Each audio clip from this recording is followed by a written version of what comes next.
stand behind here so everyone can hear as well. You know, I found myself doing more talking this last little over a year now than I ever have in my entire life. Usually that's busy cleaning carpets or taking care of business. But, you know, I appreciate what Dwayne had to say. We were at a conference last Friday down in Durant. It was a Patriots conference that Fairview Baptist Church had put on.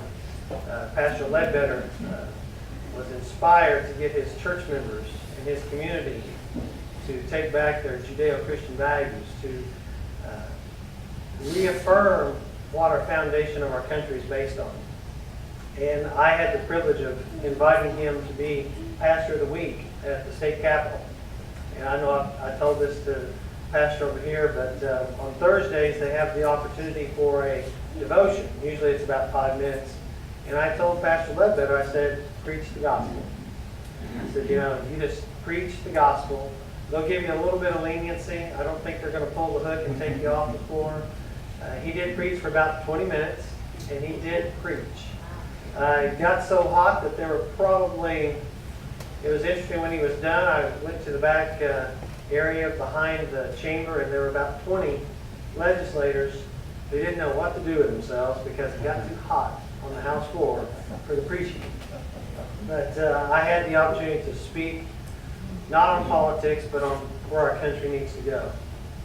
Of what motivated our founding fathers, of, first of all, the religious freedom that this country affords, of the tyranny that we see attacking liberties, and of how those things were being taken away from Patrick Henry of his day, who stood and said, I know not what course others may take, but as for me, give me liberty or give me death.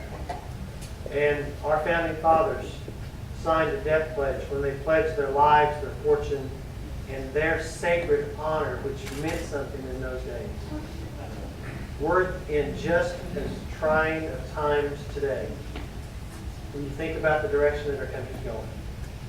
If you look at where we've come from and you look at what greatness we've had, and then you look at the last 3 years and you see how the way of American life, the way of our Constitution, the way of our principles of life, our principles of marriage, our principles of self-reliance instead of government intervention. I mean, those things have gone out the window.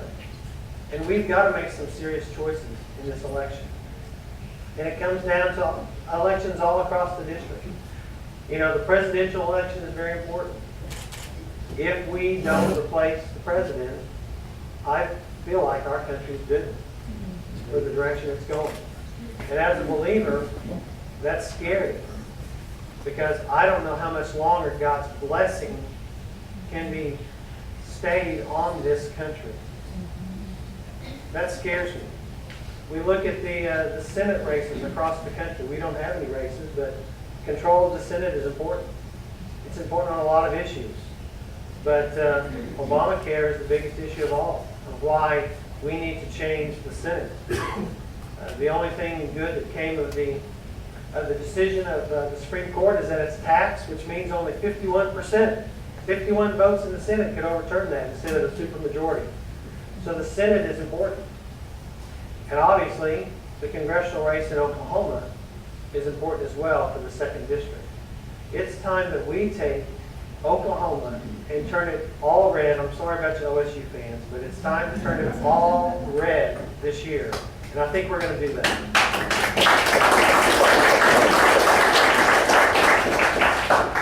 We've got 2 weeks. 2 very busy weeks. Probably the hardest 2 weeks of our life that we'll face as of yet.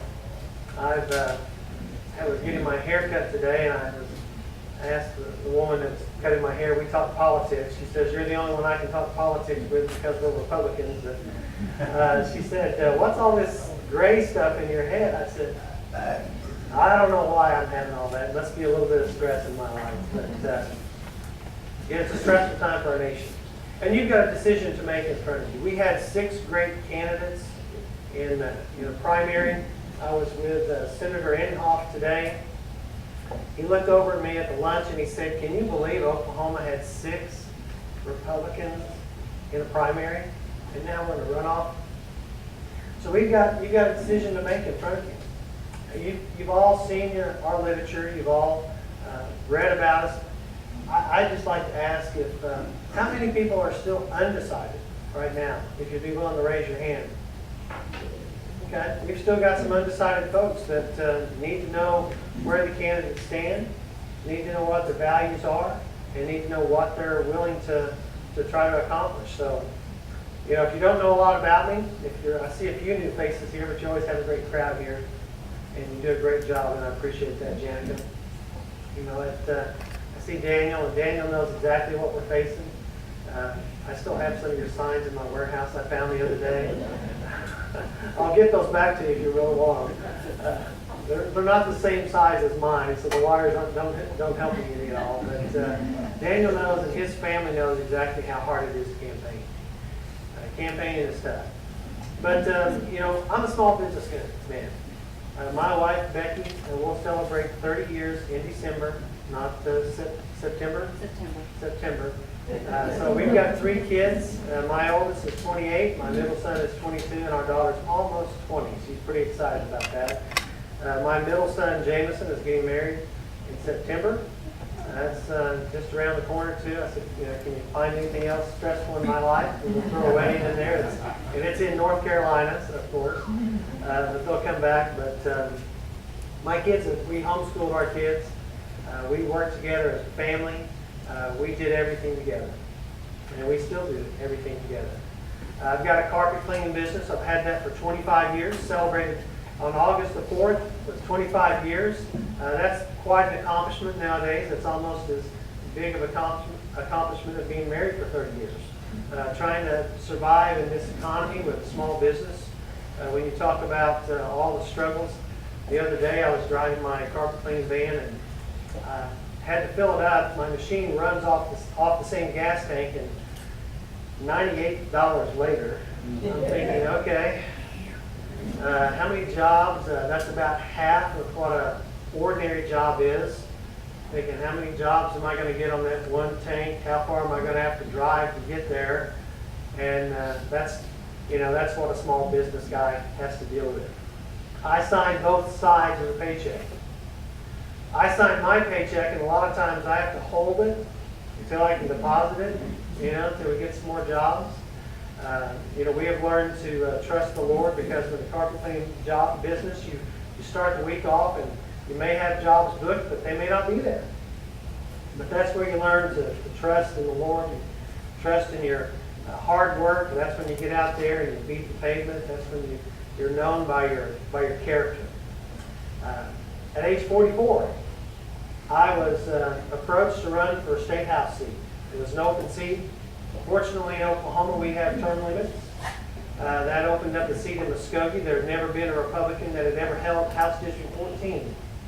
And we were contacted by some local GOP group. They said, hey, we don't have anybody on the ticket. We should think about it. And my first reaction was internally no, but we prayed about it. We actually prayed that the Lord would close the door.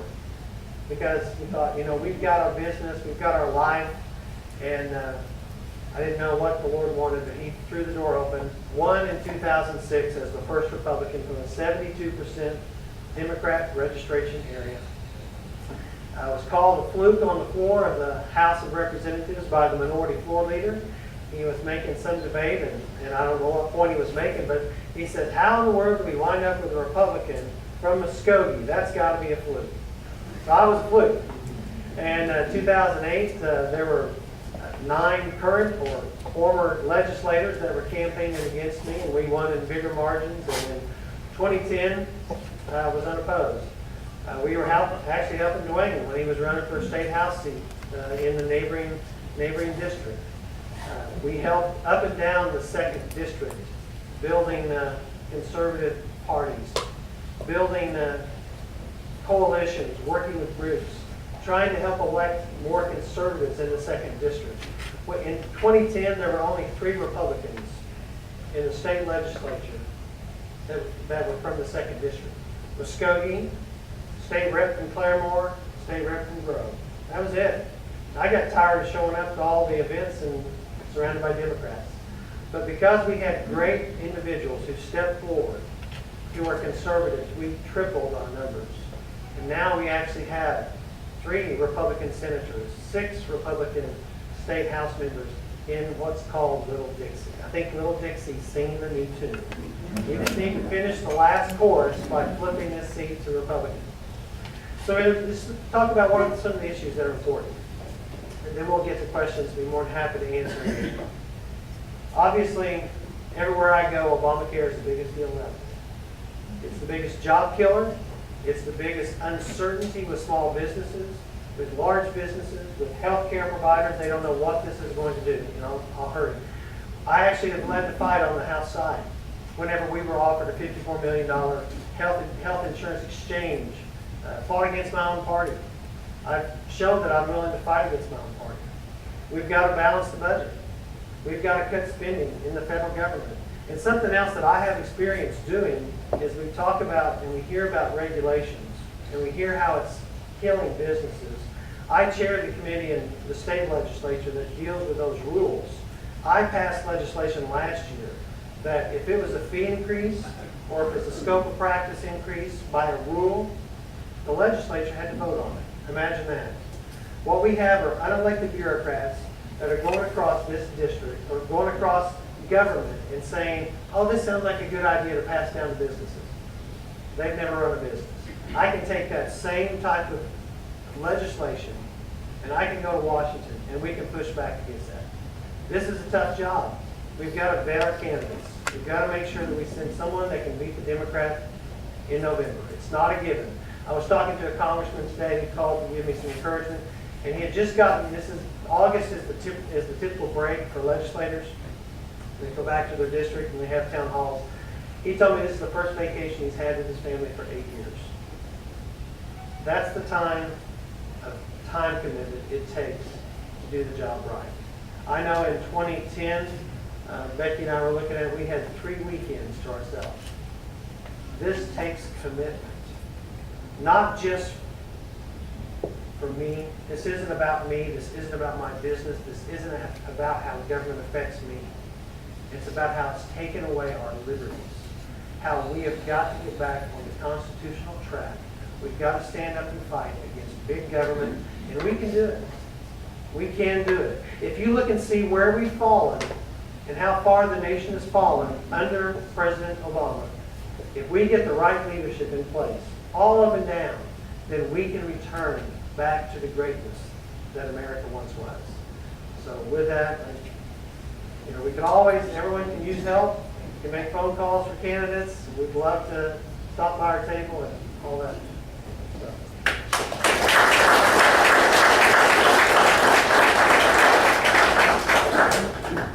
Well, we know that it's not impossible for a Republican to win District 2 because we've had Republican representation before, right? Who was our last Republican representative? Tom Coburn, right? You just have to have somebody who's passionate, dynamic, and connects with people. So at this time, I want to open it up for questions. So, Dwayne, if you'd like to come back up here and, make up answers for Mark Wayne. He's not here. Just make them good.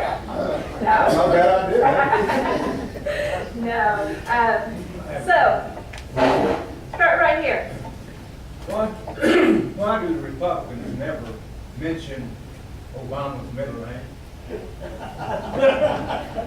It's Hussein. What it is. Ready to do that? Yeah, he wants to know why no one mentions Barack Hussein Obama. I think that the political correctness, we do have a lot of areas of radical Islam also that are sneaking into our country that, when Michelle Bachmann just raises a question, that she gets all kinds of criticism. I think it's just people are afraid to say something because they don't want to be a target. I mean, that's just what I'm guessing. Okay. So maybe we should ask, what's your middle name, George? Earl. I come from a long line of Earls.